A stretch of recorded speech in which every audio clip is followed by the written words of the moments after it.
What happens when a beloved talk show host's friendly interview takes a shocking turn into personal territory nobody saw coming? This is the moment The Tonight Show crossed a line that couldn't be uncrossed, ending with one of television's most dramatic walk-offs. The atmosphere was electric as Jimmy Fallon bounded onto his famous stage, that trademark grin wider than ever. "We're about to announce our first guest, and this is huge," he announced to thunderous applause. "We're revealing this year's Sexiest Man Alive." The audience erupted as Jonathan Bailey walked out, beaming and waving to the cheering crowd. Jimmy pulled him into a bear hug, both men laughing as they settled into their chairs.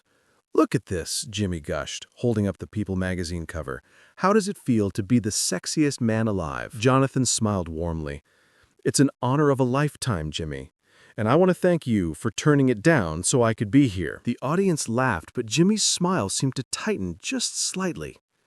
"Yeah, that's exactly right," he said, a strange edge creeping into his voice.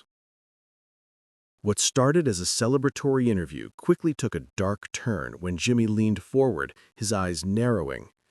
"You know, Jonathan," he began, his tone shifting dramatically, "some people are saying this whole Sexiest Man Alive thing is just a publicity stunt for your Wicked press tour. What do you say to those critics?" Jonathan's smile faltered. "I'm not sure what you mean, Jimmy. This is an honor from People magazine. But the timing is pretty convenient, isn't it? Your movie comes out in weeks, and suddenly you're on the cover of every magazine. Are we all just part of your marketing strategy?" The audience fell silent, the cheerful atmosphere evaporating instantly.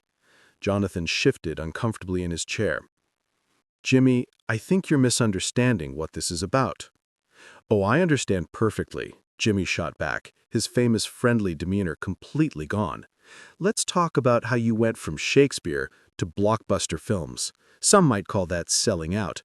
What happened to the serious actor we used to know?" Jonathan's face flushed with anger.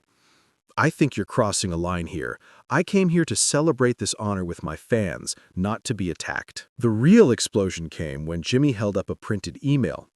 "I have something here from a source who claims you only got this cover because your publicist threatened to pull your Wicked press tour if People didn't name you Sexiest Man Alive. Care to comment?" Jonathan stood up abruptly, his chair scraping backward. "Are you sure?" Jimmy smirked, waving the paper. "Because my sources are very reliable. It seems your honor might be more about business than actual merit." "That's enough," Jonathan's voice echoed through the silent studio. "You know what, Jimmy? I came here tonight expecting to have a fun conversation with someone I considered a friend, but instead you've chosen to ambush me with lies and accusations for ratings." Jimmy tried to laugh it off. "Come on, Jonathan. I'm just asking the questions everyone wants to know." "No, you're not," Jonathan fired back, his voice trembling with rage. "You're destroying what should be a special moment because you're jealous that someone else got the cover you wanted. This isn't journalism, it's petty revenge." The audience gasped when Jimmy's face turned crimson. "I think you're being a little sensitive, Jonathan. If you can't handle tough questions, maybe you shouldn't be in the public eye." Jonathan stared at him for a long moment, then slowly unclipped his microphone. "You want to know what's really sad, Jimmy? You had an opportunity tonight to share a joyful moment with someone who genuinely respected you. Instead, you chose to be cruel." He placed the microphone gently on the chair. "I have too much self-respect to sit here and participate in whatever this has become. We're done here." As Jonathan turned to leave, Jimmy shouted after him, "Go ahead, walk off. Show everyone how thin-skinned you really are."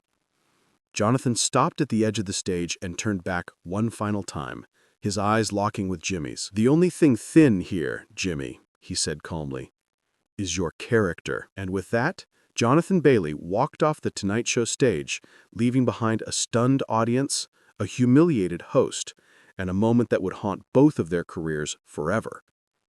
So where do you stand in this explosive confrontation? Was Jimmy Fallon just doing his job as an interviewer, or did he cross a line that can't be uncrossed? Let us know in the comments, Team Jonathan or Team Jimmy? This is one television moment that will be debated for years to come.